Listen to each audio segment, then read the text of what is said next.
Olá,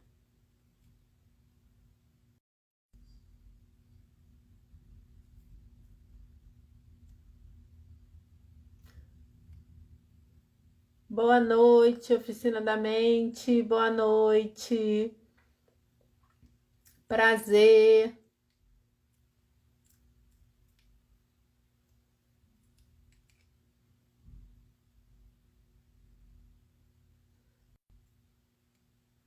Prazer, Sônia.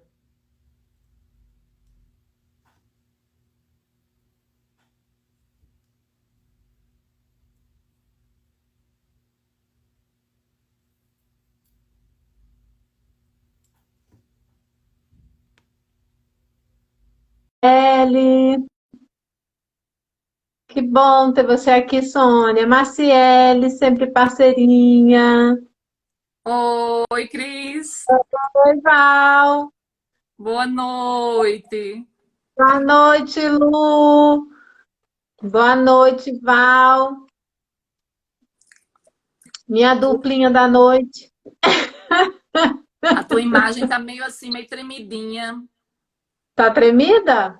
E o som, tá bom? Tá, o som tá bom. Será que é a internet aqui Deve minha? Pode ser, ser, né? parece que é internet. Melhorou?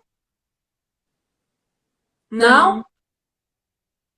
Já que eu acho que se eu mexer aqui, pode cair, né? é, mas deve ser internet. É É. melhor. Oh, fica boa e vai, Ah, fica boa e vai. Ai, deve ser. Isso vai. Boa noite, Lu, Dani, Sandra, Sandrinha.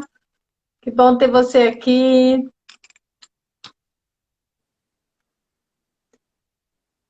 Vamos dar um tempinho aí para o pessoal ir chegando, né, Val? Dá uns cinco não, minutinhos aí pra gente. Thaís, minha aluna, galera toda por aqui. Um, um assunto que ainda, um assunto que ainda precisa de muitas reflexões, né, Val? E é por isso que a gente está aqui, né? e Para fomentar um pouquinho essas reflexões. só A para ampliar a Dani, visão, né? Para a gente ter mais um ponto de vista, poder pensar sobre o isso. decreto, para que cada um possa até tomar suas decisões, né? Sua opinião, ter uma opinião sobre o assunto. Então, informação nunca é demais. E eu acho que é bem interessante porque a gente tem. Aí a gente acaba conversando, ó, falando, a gente não consegue ficar quieta. Espera mais um pouquinho. Vamos falar besteira. Espera. Ai, ai. Vamos lá. Tá chegando, Marelle. Eu acho que é a minha internet mesmo, que tá com um pouquinho de delay Hum, na sua fala, então eu acho que às vezes a internet tá um pouquinho. Agora ficou boa, vai lá e volta, vai mas está lá e volta. tremido ainda a sua imagem. É. Agora, se eu tirar do Wi-Fi para botar na minha internet, eu acho que pode cair, né? Pode cair, é. É. Vamos lá, vamos ver. Vamos esperar aí o pessoal chegar mais um pouquinho. E a gente vai.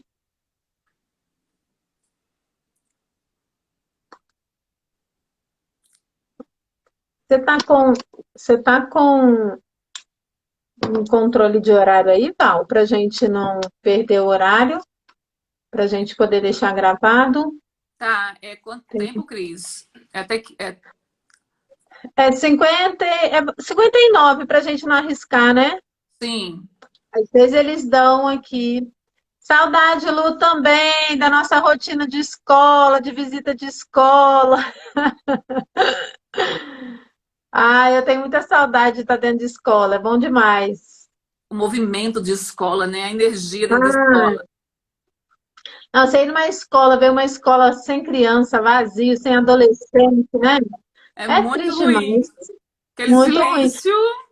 Não, e quando você vai na hora do recreio, que é aquela gritaria, aquele corre-corre, aquela coisa, né? Boa demais. Saudade. Mas 2021 estamos aí, se Deus quiser. Na verdade, a gente até brinca, né? Eu quero ver o trailer de 2021 antes. Melhor não arriscar, né? Ah, eu quero ver o trailer de 2021 antes. Quem vai arriscar fazer planos? Esse negócio de não ter visto o trailer de 2020, ó, não deu certo, não. Não. Ai, Alexandre também, minha parceirinha querida aí. Thaís também é professora de sala de aula, professora de história também. Galera toda de escola, isso é bom demais. Muito bom. A outra eu também O quero ver o receio, trailer. não, tem que ficar mesmo. Depois dessa, a gente vai sair desse ano escaldada. Não é? Pois é, vamos lá então, a gente vai começando, o pessoal Bora. vai chegando. Na verdade, eu e a Val, a gente tem como objetivo essa live trazer um pouquinho, fomentar um pouquinho as reflexões, né, que a gente considera muito importante, porque a gente ouve, né, a gente lê, a gente tem a tendência de estar ouvindo e às vezes, né, ou repetindo, ou não ter aquela questão da, da sua opinião, né? Será que eu li o decreto? Será que eu sei o que está nele? Eu sei o que é um decreto, né? Então, Aham. isso é muito importante. A gente aqui, eu entendo zero de lei, né? A gente aqui não tem Entende essa, nada de lei. não entende nada de lei, né? Nem tem essa pretensão aqui. A nossa visão é como realmente psicopedagogas que vivem na inclusão, né? Defendem, né? E o que a gente defende muito é o olhar da singularidade de cada sujeito, né? Então a gente não pode pensar numa caixinha e nem generalizar tudo. Então, por isso que eu acho que essa reflexão é importante, porque se acaba pensando num todo, né? E aí a gente precisa pensar numa singularidade também. E aí a gente trouxe um pouquinho, vai trazer um pouquinho dessas reflexões para a gente e perguntas. Se a gente não souber, a gente vai dizer que não sabe, vai pesquisar, vai procurar. Então, eu acho que isso que é importante para a gente poder fazer essa troca e essas reflexões, né? Acaba sendo uma questão aí política, né? Então, existem várias variáveis que a gente aqui não quer nem entrar nesses detalhes, não é isso. Aqui nosso olhar é na atuação da inclusão, né? Da questão da política nacional para ir para as necessidades educacionais especiais, a inclusão. Então, é esse que é o nosso olhar, né? Então, a gente precisa entender o que é um decreto, né, Val? Isso. Então, o decreto ele é um tipo de norma que se caracterizam como uma norma de autoria do chefe do executivo para regulamentar uma lei existente que tem vigência imediata.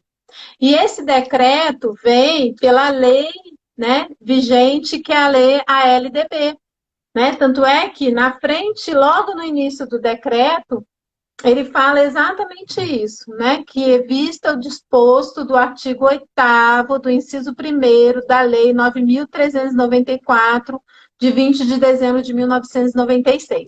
Para quem Uhum. ainda não viu, né? Bem aqui, então, uma normatização desse artigo 8º da LDB. Né? Então, Lembrando, são né, normas. Cris, que assim, o decreto ele não está acima das leis, porque existe Não, uma hierarquia né, nas leis, dentro da jurisdição brasileira, que nós temos aí a Constituição Federal, as emendas constitucionais, aí junto com essas emendas constitucionais nós temos os tratados internacionais, inclusive o Brasil é signatário da Convenção dos Direitos da Pessoa com Deficiência, Com deficiência. e essa convenção ela tem status de emenda constitucional.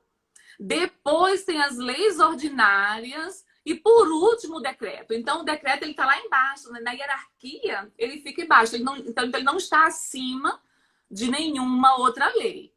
O que esse decreto vem, ele vem substituir o decreto anterior, né? A política de educação especial anterior, que é de 2008. Ele vem 2008. substituir essa política, mas ele não está acima de nenhuma outra lei vigente hoje.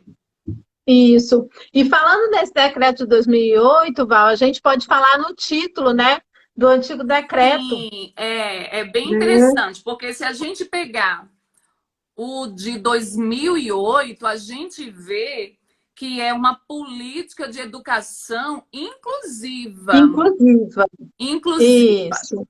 E neste atual, eu até baixei. É de educação especial. É de educação especial. Então, a gente já pode começar a reflexão por aí.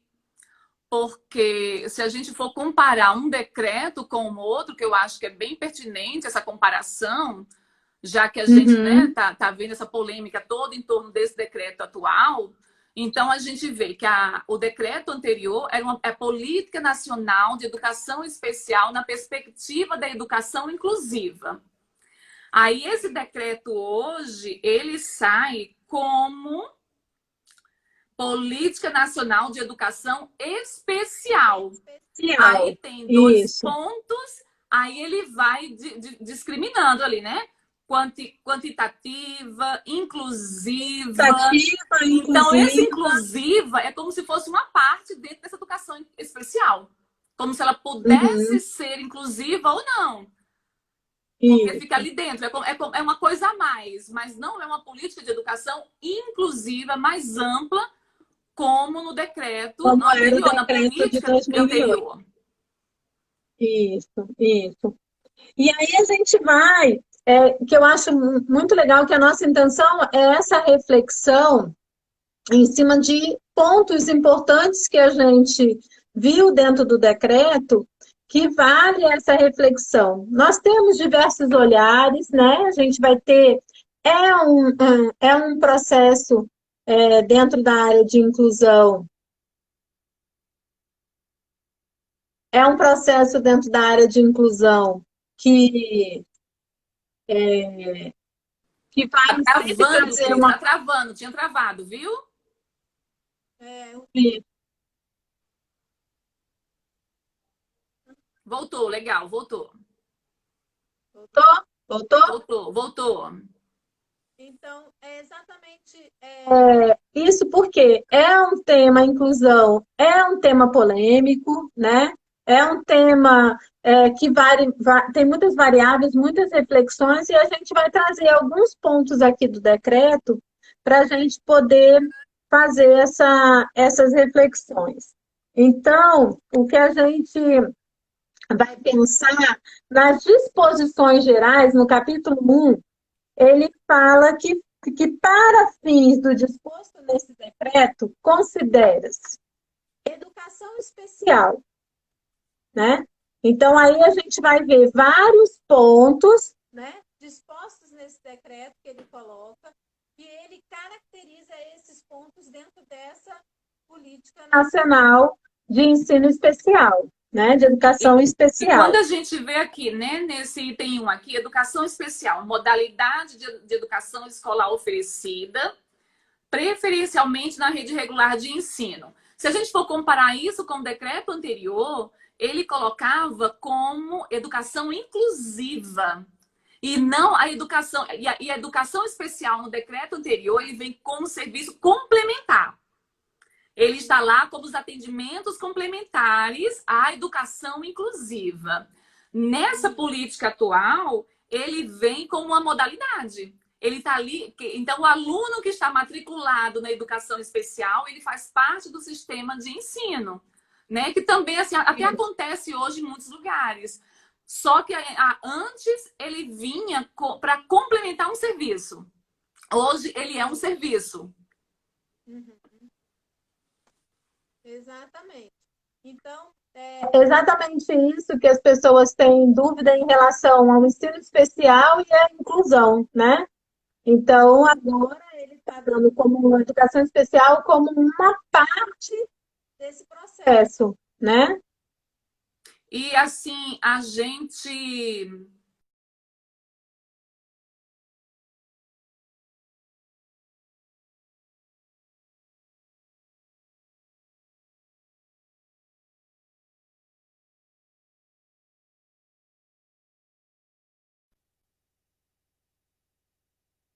Paulo? Oi, Paulo. Bom, voltou. É, porque travou de novo. Vamos lá. E o teu som tá variando muito, o teu som. Sobe e desce. Hoje, a gente até tem as classes especiais funcionando. Uhum. E o que eu acho que é importante, pelo menos assim, no meu ponto de vista, a gente ressaltar é que não é nem as classes especiais, as escolas, né? As escolas de ensino especial, que elas têm um papel importante hoje em dia. Apesar dela não estar contemplada na política anterior, mas alguns locais continuaram funcionando, inclusive aqui no Distrito Federal, e ela tem um papel muito importante para aqueles sujeitos que não de uma gravidade maior, de uma dificuldade de relacionamento, né, de interação social, de agressividade, para aquelas pessoas que a idade já, né, ultrapassou muito a condição pedagógica dela. Então, o ensino especial, a escola de ensino especial é o lugar que essas pessoas hoje têm, e ela tem um lugar importante, sim. Né? A gente não está aqui dizendo que não tem, ela tem um papel muito importante. Essa política atual ela veio resgatar isso, mas a gente tem que tomar muito cuidado com alguns pontos que a gente vai ver, né, Cris? Exatamente. Então, isso que a gente começou, quando a gente começou a falar nas reflexões da singularidade, né? Não tá? Tá bem baixinho o teu som, Cris. Vocês estão ouvindo, pessoal? Vocês estão me ouvindo? Dá um ok aí se estiver ouvindo a Cris.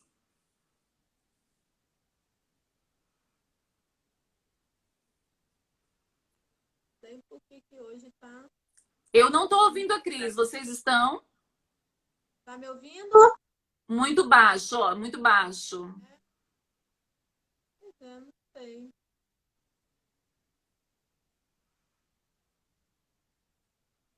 Deixa eu ver aqui, peraí. O som tá baixo. O meu também tá baixo, Inês? Tá? Tá bem baixo, né? Agora voltou, Cris. Voltou? Voltou? Melhorou, melhorou. Melhorou? Pois é, não sei por quê. Ó, é o som da Cris, é o seu som que tá baixo mesmo. É. E eu já aumentei aqui, pra mim tá no máximo. Não sei por quê. Na verdade, tá oscilando. É só o seu que tá baixo, Cris. Vou tentar ver se eu falo mais alto. Melhorou um pouco eu falando mais alto? Melhorou, melhorou. Então, exatamente como a gente estava falando das singularidades, é exatamente isso que a gente quer trazer, né? Um pouquinho. Porque os centros de ensinos especiais, a gente não pode dizer que é de todo ruim, né? Não pode dizer que ele não faz tem o seu papel. A sua parte, né? Pelo menos não faz o seu hoje, papel. Pode ser que a gente chegue num ponto que a gente não precise mais. Mas hoje ele ainda desempenha um papel importante. Exatamente. E aí a gente parte para um do segundo aí de inciso do artigo 2, que é a educação bilíngue de surdos. E o de 2008 não tinha, né? Isso, no de 2002, ele até previa a língua de sinais, previa intérprete. Aí, nessa política de hoje, nesse decreto atual, ele prevê as escolas, né, as escolas bilíngues e as salas de aula, né, as classes bilíngues. Então, no decreto, ele veio complementar, eu acho que veio como complementar. Então, isso eu vejo como um ponto positivo, porque o surdo, a gente sabe que tem a questão da língua materna, que é a Libras, e a questão da cultura surda. Então, o surdo ele precisa estar junto com outros surdos numa proposta pedagógica,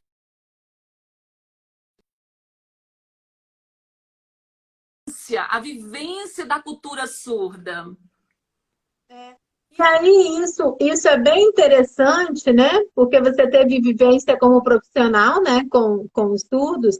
E ele Isso. coloca também, né? Ele coloca aqui também das escolas bilíngues de surdos, né? Que é o inciso oitavo aqui no disposto, que então, além dessa educação bilíngue de surdos, tem as escolas bilíngues de surdos, né? Aqui Então, no assim, a Distrito Federal a proposta gente tem agora é uma, né? ampliar esse serviço, né? Porque hoje nós até já Isso. temos algumas escolas bilíngues. Então, a proposta seria ampliar esse serviço, e isso eu vejo como um ponto positivo. Sim, sim.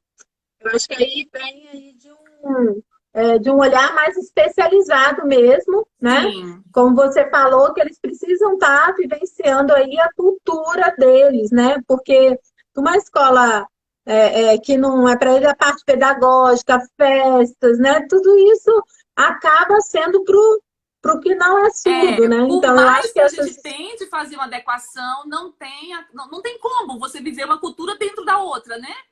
Então, assim, realmente, assim, isso é uma luta da comunidade surda. Então, acho que é uma conquista para eles mesmo, tá? Assim, inclusive, eles estão muito felizes com o decreto. As pessoas, né, os surdos que eu tive contato, estão super felizes com essa possibilidade dessa ampliação desse serviço. E isso que é importante, a gente não generalizar o documento todo como, né, um documento ruim, né? Tá todo Essa ruim. reflexão aqui hoje é exatamente Tem para pontos isso, né? ruins, tem pontos que precisam melhorar e tem coisa que foi um avanço, que nesse momento é um avanço. Exatamente. Como tem coisas que a gente aqui vai ver e vai refletir que não são tão positivos assim, né? A política de educação equitativa, né, que é o conjunto de medidas planejadas e implementadas com vista a orientar as práticas necessárias, né, e diferenciadas para que todos tenham as mesmas oportunidades. Né? Então, isso também já uma observação que já tinha, né, valorizando as potencialidades de cada um, né, eliminando barreiras, né, para ter aí uma participação efetiva de cada educando na sociedade. De Né? certa forma, já Então, estava previsto no anterior, na política anterior.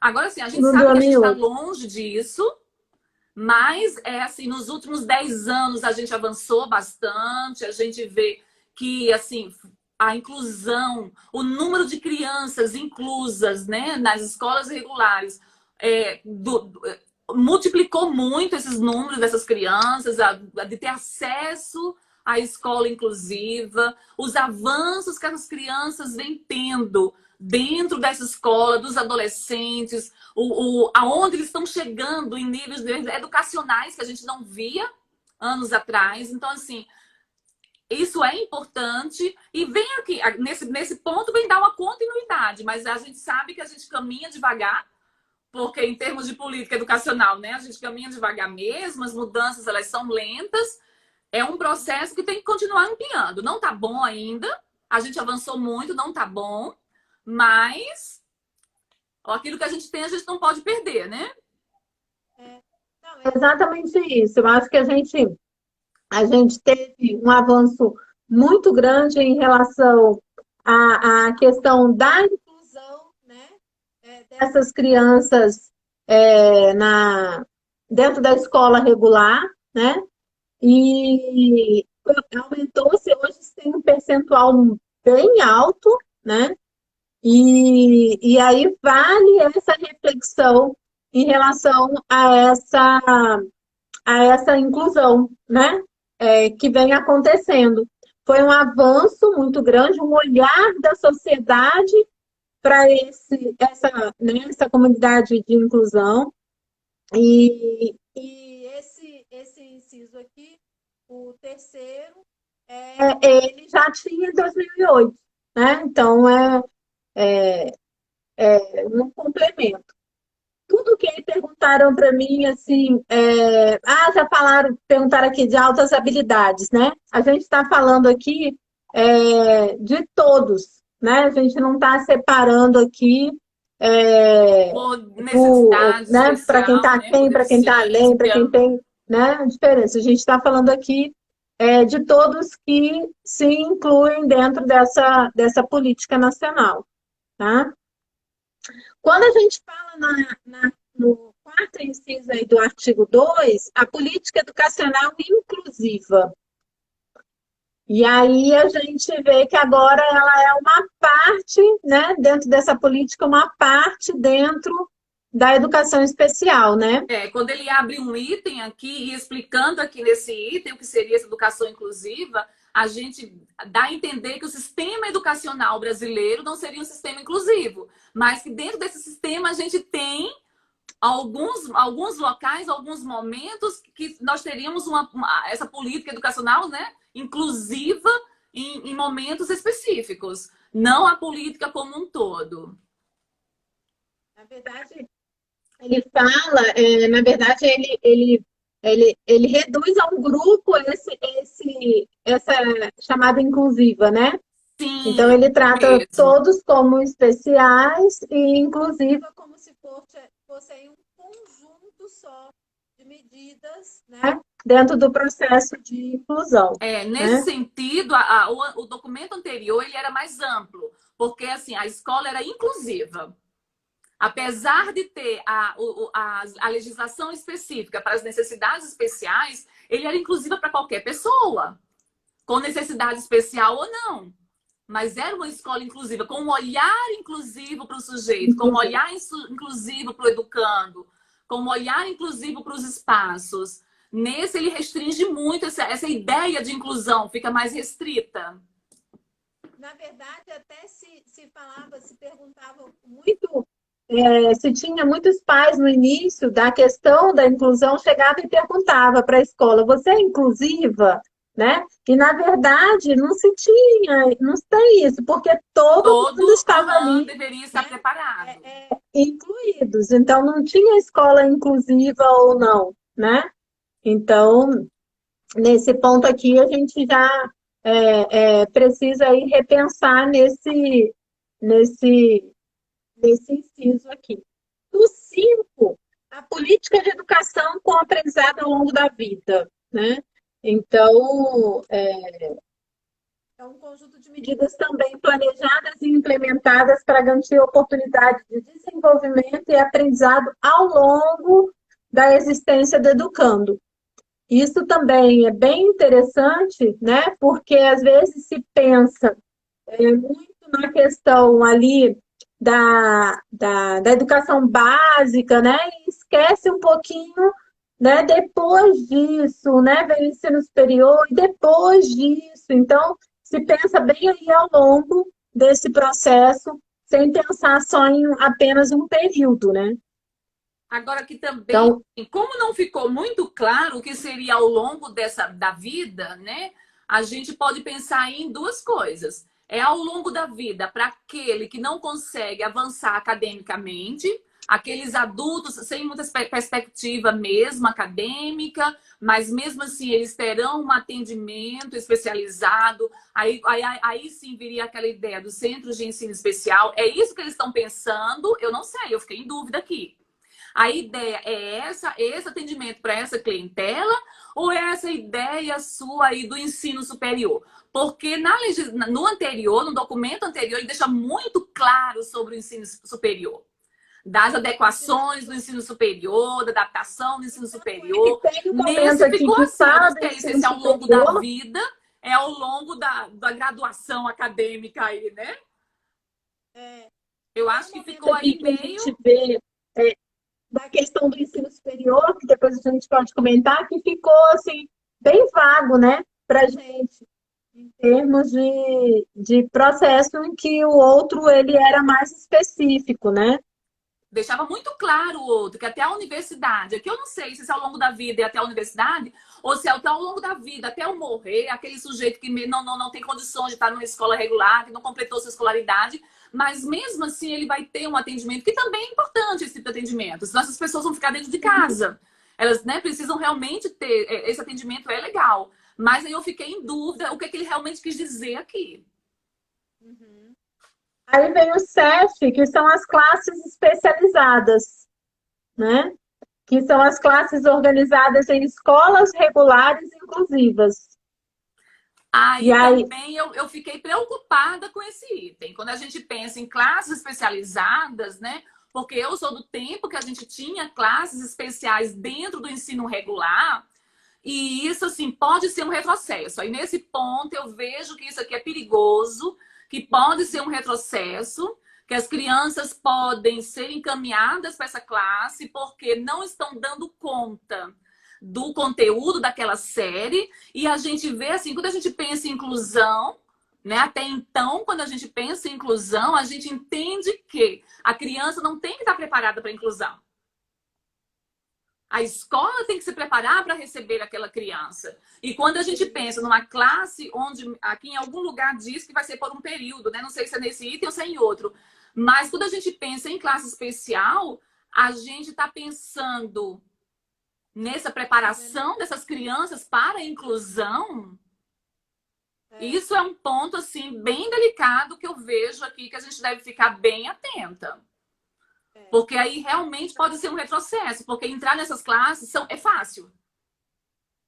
Agora, sair dessa então, classe e voltar para a inclusão é um passo muito mais difícil, um processo muito mais difícil.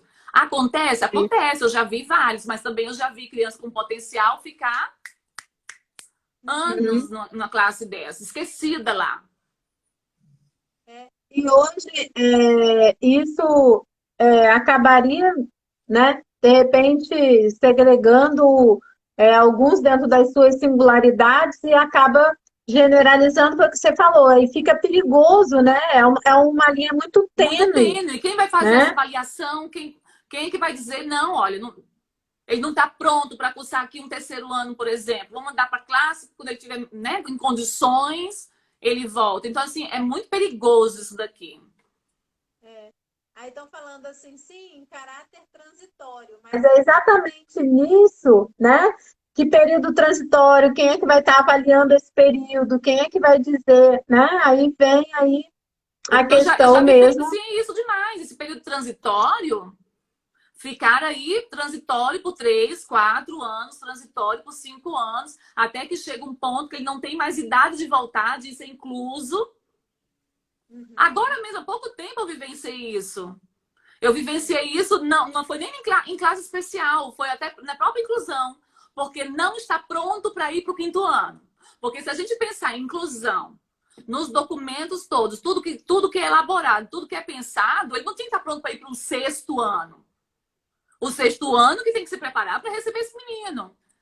Mas eu tenho crianças que eu acompanho, adolescentes, né? Adolescentes que eu acompanho que chegou numa idade que não podia mais ficar no quinto ano e foi para a classe especial, que eles chamam de EJA. Então tá lá, um rapaz de 15, né, 16 anos, com um monte de idosos e senhoras numa classe de EJA. Então, isso é muito perigoso. Essa questão da classe especial, ela é perigosa. É uma linha tênue, assim. Não é ruim de tudo, em alguns casos a gente precisa, mas é perigoso. Na verdade, aí a gente acaba precisando refletir, né? Nesses profissionais que vão estar trabalhando, né, nesse processo aí de avaliação desse momento transitório, Porque vai muito né? da visão de cada pessoa, de como eu interpreto aquilo. E tudo que é muito subjetivo é perigoso. É verdade. Aí vem a escola bilíngue de surdos, que a gente já falou, as classes bilíngues, né, de surdos O também. som baixou, Cris, o som baixou aí. Baixou? E a questão aqui, estão perguntando da aceleração. Né? A aceleração, acho que a Cristiane quer mais até pelas crianças de altas habilidades, né? Superdotação, que também precisam ser avaliadas, né? Precisam aí entrar num processo de avaliação. E essa questão de aceleração também é bem polêmica, né?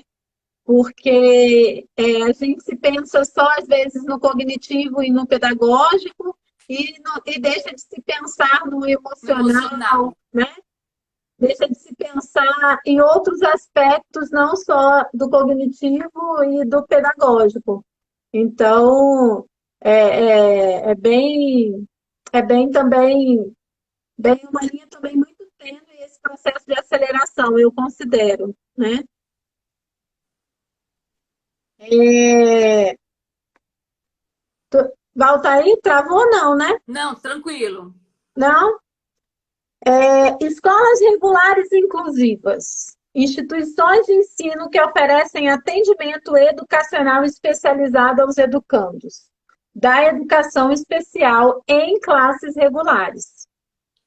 Classes especializadas ou salas de recurso. Eu acho que esse é um dos pontos mais polêmicos desse documento. Porque quando ele diz Uhum. assim, escolas regulares inclusivas, então ele está deixando entender que nem todas as escolas serão inclusivas. Aquelas que quiserem aderir ao programa serão inclusivas. Então, o município que quiser aderir, quantas escolas daquele município vão aderir ao programa, né? Então, É. assim, e tudo isso a gente tem que lembrar que depende de verba. O município recebe Uhum. verba, fica condicionado, né, o Uhum. município receber verba, o estado receber verba do Ministério da Educação, dependendo dos programas que ele for adotar. Então, Uhum. é interessante eu ter várias escolas inclusivas, eu tenho um polo de escolas inclusivas, porque hoje nós temos todas as escolas são inclusivas.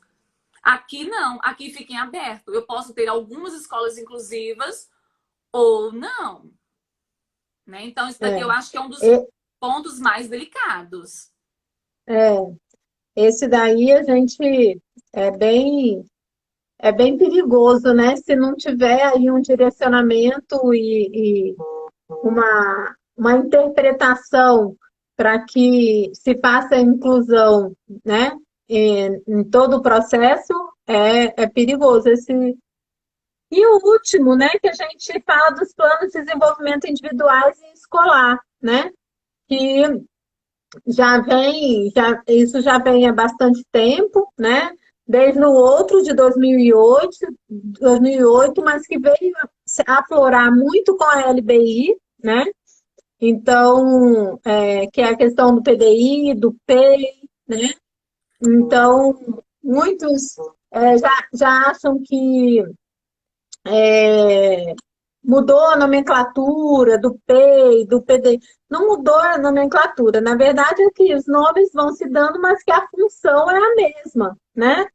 Que é um instrumento de planejamento e de organização de ações, né? Que a gente considera isso muito importante para essa inclusão não ficar solta, né?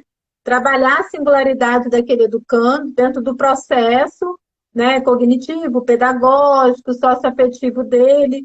Então, que eu considero um documento muito importante e efetivo de direcionar as ações, né? Dos professores, né? Com a ajuda de profissionais, de uma equipe, se a escola tiver, né? Ou do próprio particular, do próprio educando.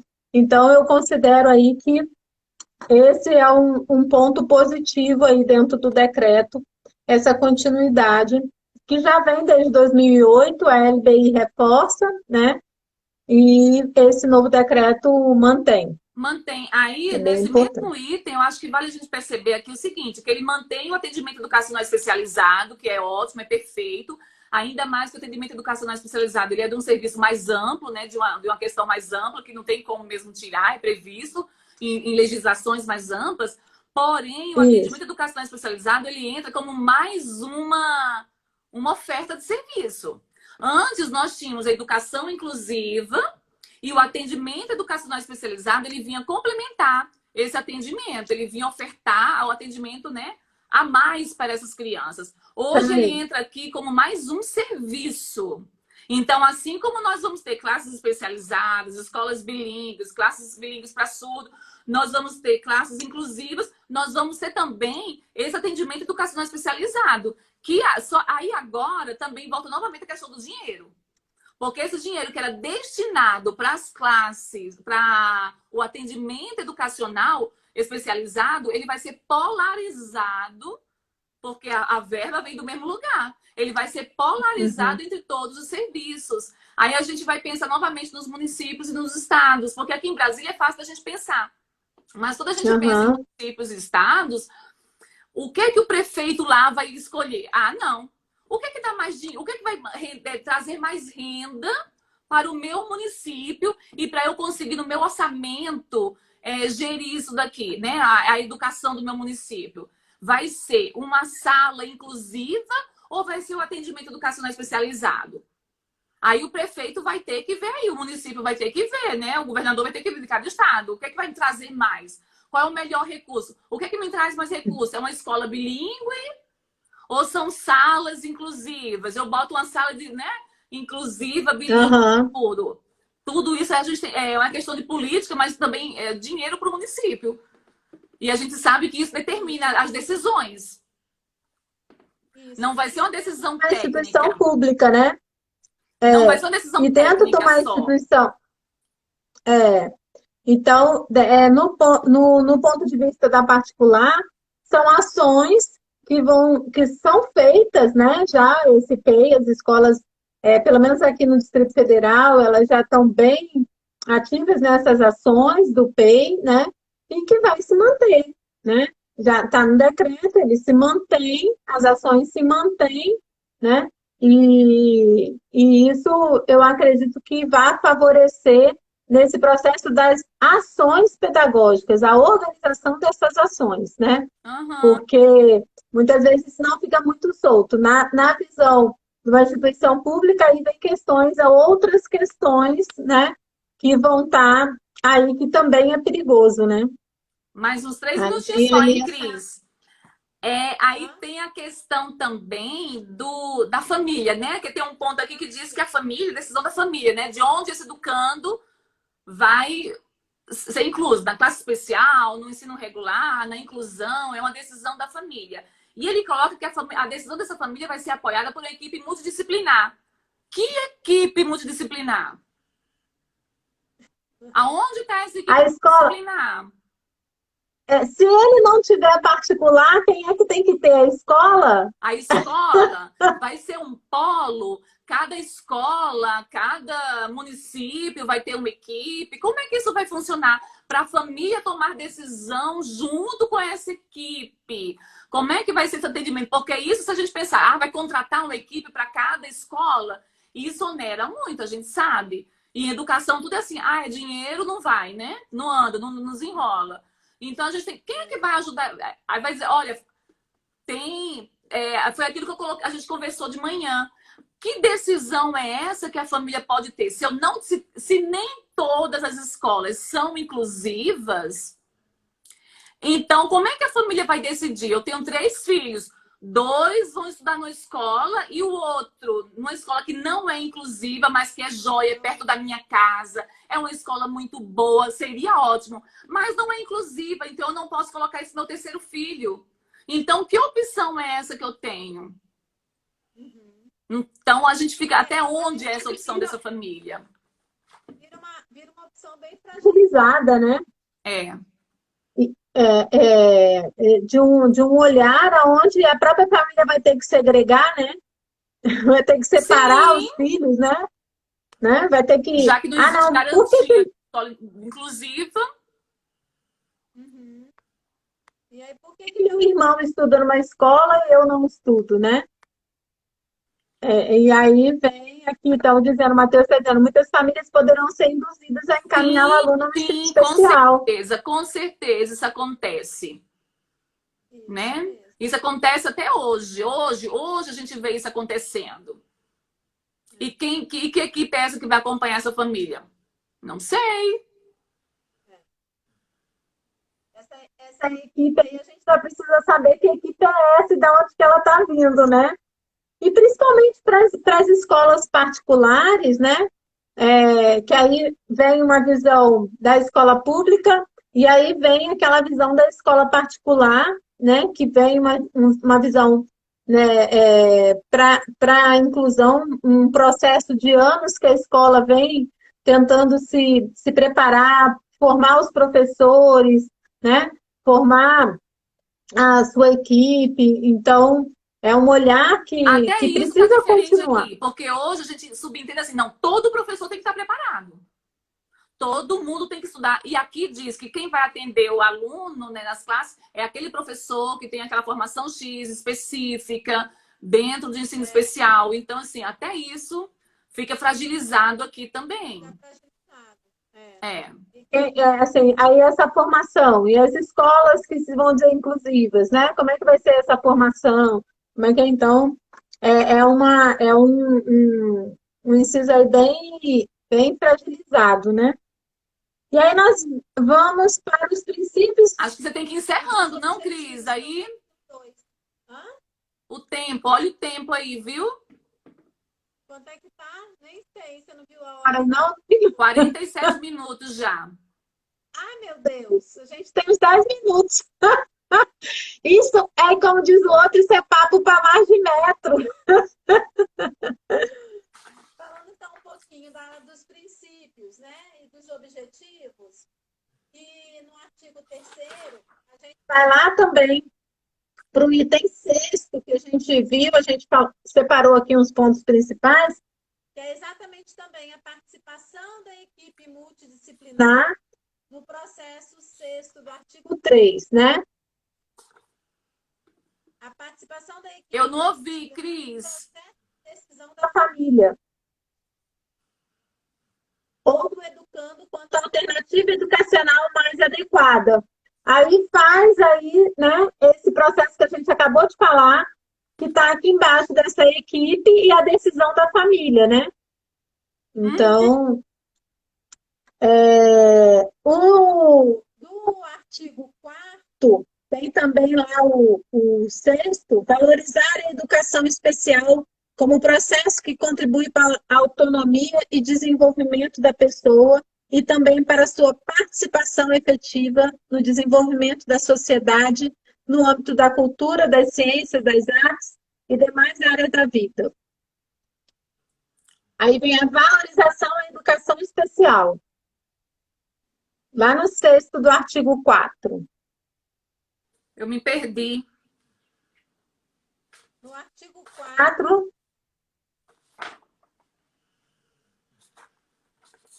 Deixa eu achar aqui de novo. no capítulo 2. Ótimo, adoro. Gostou? Ah, 4, achei o 4. Vai. O 6º, item 6.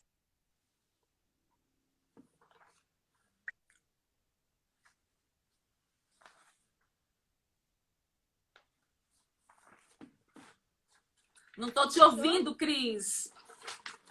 Achou o capítulo, o item 6 do artigo 4. Valorizar a educação especial como processo que contribui para a autonomia e o desenvolvimento da pessoa. Tá, achei. Agora eu achei. Valorizar a educação especial como processo que contribui para a autonomia. Esse é um ponto também, né, que a gente conversou, de olhar fragilizado também, né? Porque assim, que autonomia, né? Que autonomia a gente tem dado hoje para esses meninos? Uhum. A gente tem, acho que isso daí vale, não pensando mesmo em política, mas assim, na nossa prática hoje, até onde a gente tem conseguido, na nossa prática, realmente dar autonomia para esses alunos. Que Exatamente. Então, ações a gente esse tem é um ponto. pensado realmente para levá-los a ter autonomia? Isso daí eu acho que a gente é um ponto que a gente vai ter que crescer muito ainda, porque quando eu vejo assim, eu converso muito com as mães, eu tô com bastante adolescente, né, com deficiência intelectual, com síndrome de Down. Olha, esses meninos têm que ter autonomia, autonomia para pensar. E eles conseguem se a gente criar oportunidades para isso, para tomar decisões. E, então, eu vejo isso como dentro de uma política educacional ainda muito fragilizado, isso daí. Eu não vejo isso feito intencionalmente. A não ser, são assim, é aquele professor, mas não dentro de uma modalidade. Tem professor que faz isso muito bem. Tem professor que é excelente para fazer isso. Mas não é assim, não é uma norma, uma política, enquanto política, a gente preparar esses meninos para a vida. Na verdade, vira exatamente o que eu acho que é um olhar que ainda está meio subjetivo na questão do decreto ao longo da vida, né? Mas é esse olhar mesmo, né? De preparação dessa autonomia Porque desse quando eles sujeito. terminam a escola, eles estão preparados para a vida? Para entrar no mercado de trabalho? Porque no caso deles tem que ser isso. Né? Que autonomia é Na essa? verdade, dar funcionalidade, É a né? Dentro de todo o funcionalidade. processo para que ele seja um sujeito autônomo, né? Esse é o objetivo. É. Então, não só engessar numa questão ali pedagógica, de conteúdo, mas de uma formação, né? De uma formação desse sujeito, né? Claro assim, em conjunto com a família, com certeza, né? A Por participação isso da que eu família falei, é eu falo essencial. demais com as famílias que eu atendo, demais. Olha, agora a gente vai trabalhar esse aspecto. Ou então eu chamo atenção para pontos que às vezes a mãe. Porque quem está muito próximo, às vezes a visão fica meio turvada, né? Aí eu chamo atenção, olha, É, esse ponto precisa ser mais trabalhado, porque com certeza a escola e a família, porque a educação é assim, a educação é sempre escola e família. e, na verdade, eu acho que essa é o que eu falo, às vezes, nosso papel como psicopedagoga, como mediadora entre a família e a escola, nesses momentos, são essenciais, né? Da gente estar orientando tanto a escola quanto a família para que esse sujeito ele consiga fazer aí o alcance dessa autonomia, dessa formação do sujeito como um todo, né? E ele evolua mesmo, que até assim, o conteúdo, o que é realmente essencial para a vida dele. Às vezes eu estava conversando com uma mãe essa semana, às vezes a gente fica tão presa a conteúdos escolares, que é uma mãe que estuda muito, é uma mãe muito presente, sabe? É uma mãe muito preocupada. Aí eu estava chamando a atenção dela, olha, ele está sabendo esse conteúdo escolar aí, complexo, mas não está sabendo coisas simples do dia a dia, de resolver problema do dia a dia. Né? Então, assim, até onde isso vale? Comprar um pão, né? Comprar, É, fazer coisas simples. Para a gente parece assim, mas né, você está fazendo conteúdo pedagógico, mas não é. É não é só diferente. Então, essa isso. autonomia é importante. Na verdade, a gente ficaria aqui, como disseram assim, ó, deu ideia, vamos pro Zoom, pro Meet, né, que dá para ficar 2 horas. Mas a gente quis mesmo trazer essas reflexões. Pode ser que a gente faça aí um novo encontro, né, trazendo outros olhares dentro do decreto, mas para a gente refletir, né, e não generalizar esse documento. Eu acho que essa reflexão de item por item, existem muitas outras, né, muito mais complexas às vezes, mas que eu acho que cabe, né, como a gente viu que tem o positivo da questão da escola bilíngue dos surdos, das classes, né? Então, que não tinha no outro mais específico. Então, eu acho que é isso que a gente quis trazer, dar uma cutucada, né? Para a gente poder ler, né? Não só ouvir que é ruim, que é bom, que é isso, que é aquilo, mas fazer essa reflexão para a gente, enquanto especialista, para os professores, para uma equipe, né? Equipe diretiva. Então, isso que é importante. Então, a gente traz aqui e, de repente, a gente tem aí um segundo encontro para trazer outros processos, né, Val? Não, com certeza. Então, Assim, teria muita coisa para a gente discutir. Novamente, eu quero chamar a atenção, né, para o item 3 antes da gente encerrar o item 3 do capítulo 7 que fala novamente sobre estar preparado para entrar na inclusão. E inclusão não é isso, a ideia de inclusão não é essa. Não é que o menino tem que estar preparado para aquilo ali. E no item 3 fala novamente disso, de que ele tem que ter um processo anterior para se preparar. Então, a gente tem que ficar de olho aberto para essas coisas, atenta. A gente está trabalhando diretamente com inclusão, diretamente com esses meninos, diretamente com essas famílias e escolas. Mas, assim, tem algumas coisas aí que dá para a gente utilizar. Tem coisas que realmente, como esse item, eu fico muito preocupada com esse item, sinceramente. Mas, assim, a gente não... É como a gente disse no início, a gente quer abrir um leque aí de possibilidades de discussão, para a gente saber do que a gente está falando. então, eu acho que é exatamente isso. E a gente vai, de repente, trazer alguns outros pontos, a gente pode trazer aí umas outras reflexões que aí a gente conversa aí mais um pouquinho e fala. Foi muito bom, né? Vai uma parceirona aí também, já de um tempo, e que eu acho que vale muito a pena a gente sentar e refletir e a gente Fazer um vai print. de novo Peraí, um print de boca um, aberta. um próximo encontro, viu? Então, muito obrigada, gente. Vocês ficaram com a gente aqui. A gente agora já está mais acostumado, né? Que trava, é Ó, tem baixo, alguém som baixo, que a gente sabe perguntando onde por é que a quê. gente achou essas mudanças. Não, a gente foi lendo os dois, comparando um com o outro. Isso. É estudar mesmo, é estudar, é sentar, estudar, analisar, né? A gente não só ouvir, não é uma via de mão única, né? A gente precisa ser crítico, analítico, reflexivo, né? Então é exatamente isso que a gente fez e trazer isso para vocês também fomentarem esse processo, né? Muito obrigada. Obrigada, Obrigada, viu, Val. Cris, o convite. Um Um beijo, beijo para fique com Deus. todos. Até